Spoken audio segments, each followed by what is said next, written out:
Good morning, good morning from Nagaland. Today you will be hearing part two of the story of how I almost made it to Imphal. Because obviously, when I left you last, it was dark. I was somewhere in the jungle on a bad road. Somewhere behind me was the police car, and I had like 2.5 more hours to go. Luckily, unlike Pakistan, I was allowed to go in front of them, right? Because obviously, on a bad road like this in dry season, it will be incredibly dusty. So if I had to follow them for 5 hours, I would immediately die from, I don't know, like miner's lung or whatever. And so I was allowed to go ahead. Also, obviously, because my bike is faster. Sporadically, periodically, I waited on them to see if they were still there, and they were like, yeah, we're gonna get dinner somewhere. I was unable in my tired and exhausted state to remember the name of the village or whatever, but in the end we found it. We arrived there, they gave me some dinner, some coffee, and not even all of them, there was like 4 guys in the car, not even all of them got out, right? I think one of them was so drunk by that time, like he didn't want the others to see that. Like me, probably, or the restaurant owners, or I don't know what. Or he was already asleep, I don't know. I think one of them was vomiting. I'm not sure if that's from the booze or from... Many of them got a lot of motion sickness, right? So many of them stay put in their cities unless they can afford to fly, because for them, obviously, if you get motion sick on those small winding mountain roads, like an 8-hour drive is like pretty hard. So anyway, one was drunk, one was throwing up, and 2 were having dinner with me. I was checking my tire pressure, all this kind of stuff, and we went on. And that was like the worst part of the road coming up, right? When you go back up the mountain range to the Mizoram border. And I arrived there at around midnight, 11:30, midnight-ish.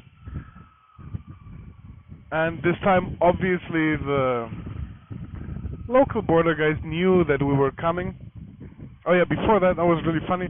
There was like a military checkpoint by the Assam Rifles, who were obviously very confused and very suspicious to stop a foreigner alone on a motorcycle in the middle, like at 11 or whatever,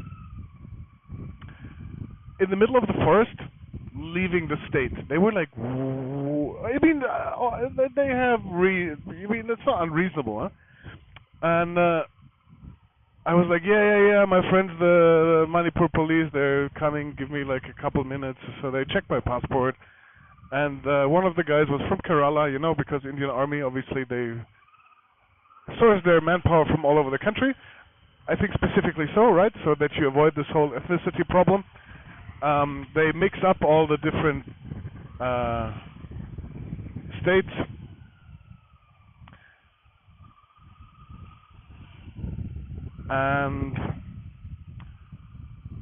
But they were very suspicious of me. And then a couple minutes later, the truck shows up, and again, only 2 of them get out and talk with them, and the Indian military did not care a lot for the Manipur police, right?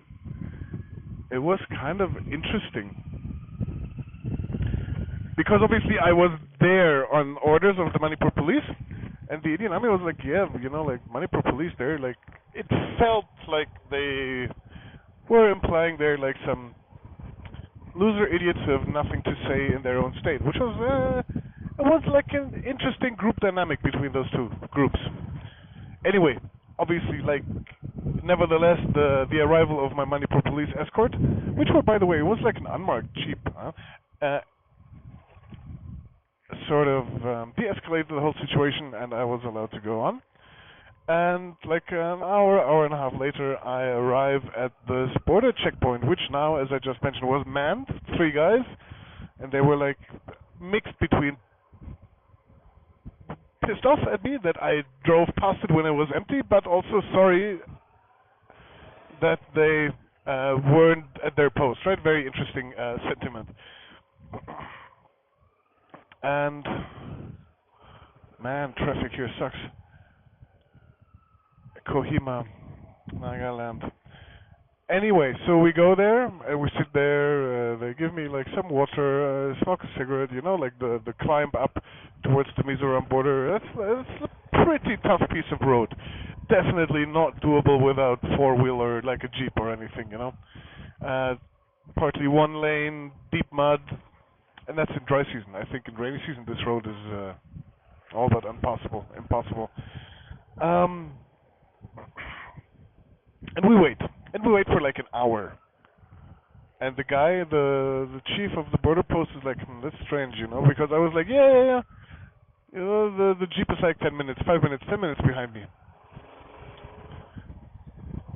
Um, and he's like, maybe they had like an accident, or maybe they, I don't know, have some car problems or whatever. And in my last video, if you've watched it, I said like, oh yeah, I don't mind them getting drunk, as long as they don't put their car into a ditch. And obviously, this is exactly what I imagined. And I don't think I'll ever fully find out what happened. Anyway, so after like an hour waiting, he's like trying to call them, but as you can imagine, the reception there is not great.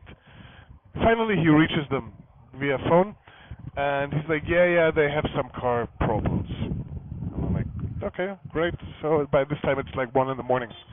So what are we going to do? And he's like, well, come with us to the police station. You can sleep there until the morning or whatever, and until they come, and then you can get going. And I was like, sounds perfect, you know, I get to sleep sooner than I expected. I don't have to pay for it. And in the morning, you know, I'll just go off. So we go to this police station. The police station, I don't know what the Indian government does or how the corruption works. Anyway, this police station is also pretty sad. And I don't know. This is like a border police station, right? So it's not like a random village police station somewhere that really nobody cares about. This is the border between Manipur and Mizoram, which, as you've just heard, is like you know, they're supposed to be like a checkpoint, right? Anyway, pretty desolate state. And if I understand that correctly, it's similar to Pakistan. Men of the pay as a police officer is so bad that almost all of them have like a second job, right? So they're only ever on duty for like 10 days, 2 weeks or whatever, and then they go home to their family and go to their job with which they actually earn money. It's like, man, that's sad. I mean, there is enough billionaires in India, right? So why there is enough wealth, right? There is enough people importing fancy German cars. Why anyway, different topic. So those guys are there. They're paid really not well. The station is in a pretty desolate state, and they're living there basically for weeks at a time, right? There's no running water. It's falling apart. The ceiling is crumbling. It's absolutely filthy. There's like a giant pile of empty whiskey bottles in the yard. You know, nah. Anyway, they're really kind, really nice. They give me like a bed, a blanket, a pillow, and I'm like, sure, all right. I get my stuff out, brush my teeth. I have like this cotton sleeping bag inlay. I'm like, all right, this will give me some semblance of hygiene.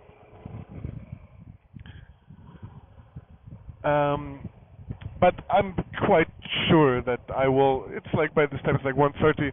I will not get a single, or like maybe 45 minutes of sleep before obviously the jeep will arrive and there will be light and noise and maybe I'm gonna be. But at this point I was so tired. I was lying in this bed and I was like, phew. If they come now, as I'm sleeping here, and they want to kick me out of Manipur right away, I'll just refuse, you know, like you gave me this bed and I will stay in here until morning, you know, fuck off, you can't do this to me. Anyway, I was not really, my projections were kind of accurate. I think it was like an hour, hour and a half, maybe. I got a quiet, dark room, and then at like 2:30, 3 in the morning, the jeep arrived, and obviously turning on the lights, lots of noisy talking, and da da da da da. And but they were like, yeah, yeah, yeah, okay, come on, sleep a little bit more. I think they also lay down for like an hour or two. Um, the one thing I have noticed a lot is that there's like a very different approach to sleep here, right? People are completely unfazed by noise and dirt and comfort, right? Uh, for people here who are used to this, during the course of the day, sleeping like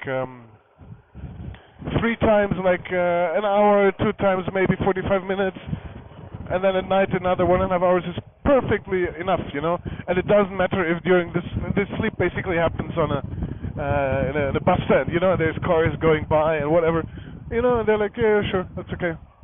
This concept of like quiet, uninterrupted sleep, quality sleep, as one might call it, does not exist here. Which is for me, I don't know. I mean, if you ever come to India, number one thing to bring, more than anything else, don't never use like any hand sanitizer or any stuff like this. Bring earplugs. Number one item you have to take.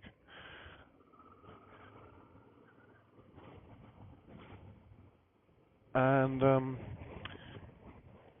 so yeah, they had some car issues. I don't know if they were maybe just too drunk or too tired to go on, or if they actually put their car into a ditch or and had to get some help to pull it out, or they said something about the suspension or whatever.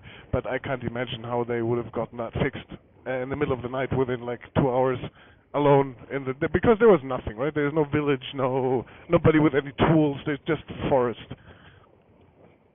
and there was basically no traffic. I think like maybe one other jeep going somewhere opposite direction. So I don't know what really happened. I'll never find out. And they were like, "Yeah, yeah, yeah, go and sleep more." And I was like, "Yes, I'm gonna sleep." And then in the morning we take the picture and you go on. Obviously, their concept of morning was like 5, 4:35, and I was like, they were waking me up, and they were like, "Hey, sir, you should go." And I'm like, "No, please, let me sleep until 7." He was like, "Well, you know, we also have to go back. 6 is the best I could do." And I was like, oh, "Okay, okay." So, but by this time I wasn't really able to sleep anymore. So I don't know. I was like dozing in my bed like another half an hour, 5:30. Then I packed my things and loaded my bike, and we went down to the border stop, and they took a picture of me, and then they were like, "Okay, goodbye, goodbye." And I left for Mizoram. No, no, that's absolutely not true. They were like, "Oh yeah, we have to hand you over to the Mizo police." It's like, what? But you know, like you see me leaving this way, right? And I completely forgot about that. And right, so I cannot come back, right? You'll see me if I try to come back. And they're like, "No, no, no. We have this form, and the Mizo police officers need to sign this that you entered their state." And I was like, "Oh no." The Mizo police officer will be like, "Well, yeah, but where's his permit?" Anyway, this is like a very sparsely populated area, right? So between the border area, there's nothing for a couple kilometers, which means that the Mizo border post was like a 45-minute drive away, right, from the Manipur border post, in between just forest. And I was like, "Okay, sure. I mean, I'm gonna go this way anyway, right? For me, it doesn't matter. I mean, you have to drive all the way back, right?" Luckily, as soon as you leave the Manipur checkpoint, the road is actually quite nice, and it was a beautiful morning ride. The clouds were coming up in the forest, you know, through the valley, and deep jungle forest with the clouds rising was beautiful. Anyway, 45 minutes later, we reached there's this big metal bridge. And I realized, oh yeah, on the way to Manipur, I skipped the Mizoram border post because I took the other road, right, the shaky bridge one. And there, as you can see in my video, there is like a post for military post, Assam Rifles, which was empty, right? So it was abandoned. It wasn't even like empty in the sense of there was just nobody there. It looked abandoned some time ago. Maybe when the new bridge was built, or well, the big bridge also looked old. Anyway, we arrived there. I crossed there, and the Mizo police guys. By this time, it's like I don't know, 6:30 in the morning. They just got up, right? They're drinking coffee, standing around. It's still pretty chilly in the damp forest, and but they're like relaxed guys, you know. And I'm like, yeah, tourists from Germany. My friends, Manipur police, coming in 5 minutes, and I don't think they even wanted to see my passport, right? I think they were just like, okay, what's your name? Sure, where you from or where you going? And I told them, I'm going to Jiribam to cross back into Manipur. And they're like, okay. And then the Manipur police arrive in the jeep, and they're like, okay, so where's the boss man? And so the boss man comes up. He's like this older mainland Indian guy. He's wearing like track pants, and none of them are in uniform, right? They just got up, right? They're still in their morning coffee, so they're like in their track suits or whatever they're wearing, fake secondhand Adidas sweaters. And the guy's like, so it's like a very interesting comparison, you know, the Manipur police like in their fancy beige uniforms, and then the head of the Mizoram bridge checkpoint in like track pants and leather shoes, and it looked very funny. He was like older guy, a bit of a beer belly. Anyway, nice. He was completely uninterested. He was like, what? Yeah, you want me to sign this form? Sure. What, you want me to take a picture with this tourist on the bike and with all of you that you brought to him? Yeah, sure, let's do it. And then they're like, okay, and then the Manipur people are like, okay, so sorry again for all the inconvenience. We're going to turn back now. And I was like, yeah, have a safe ride. And the Mizo guys were just like, yeah, whatever. We really don't care what you do. You can, you know, go wherever you want, do whatever you want. It's not really our point of contestation, you know. So I was like, that went better than expected. So the Mizo people are just not big fans of the mainland Indian government law that they should check foreigners' permits, or at least they don't do it. And I mean, obviously, since Mizoram is peaceful, right? There's no reason for this protected area permit. I mean, sure, tourists could, not that anybody ever would, but could illegally cross into Myanmar, yeah, but the same is true in Manipur, the same is true in here in Nagaland. And the protected area permit obviously will not stop them, right? I mean, you know that they are there, but as far as I understand, you know, like you can ask for this permit, you can ask for it for like 2, 3, 4 weeks, whatever. So you could, you know, there's nothing really, this permit does not stop you, right? Other than that the Indian government knows that you are in the state, which it always does because the hotels register you anyway, right? Or at least they should, and I think many of them do. So, I don't know. Anyway, the Mizo people don't care at all, the Mizo police. And it was very funny yesterday when I crossed from Manipur into Nagaland at the border. It's also a bridge. The Manipur guy is sitting there in his chair looking at Instagram reels, takes one look at me and just waves me through, you know, like I don't even get off my bike, right? And then I entered the Nagaland side, and there's not even a checkpoint there. There's like nothing. There's like nobody even there. I mean, not even nobody, but no police station, no nothing. It's just like, yeah, here's a tea shop, here's like a petrol station, here's like a whatever, some farmhouses, and that's it. So obviously Nagaland does not care either. Anybody can freely come and go as they please. I mean, they care even less than Mizoram. So yeah, this case I can say Manipur is in the bad situation that they have this conflict, and obviously The Indian federal government is doing everything to make it worse for everybody. That's like my tourist perspective. Um, so I'm in Nagaland. It's nice. People are very friendly. If they don't want to kill me with their cars. And that's part two of the story. How the drunk, sick Manipur police wrecked their jeep following me to the Mizoram border. I hope you enjoy that.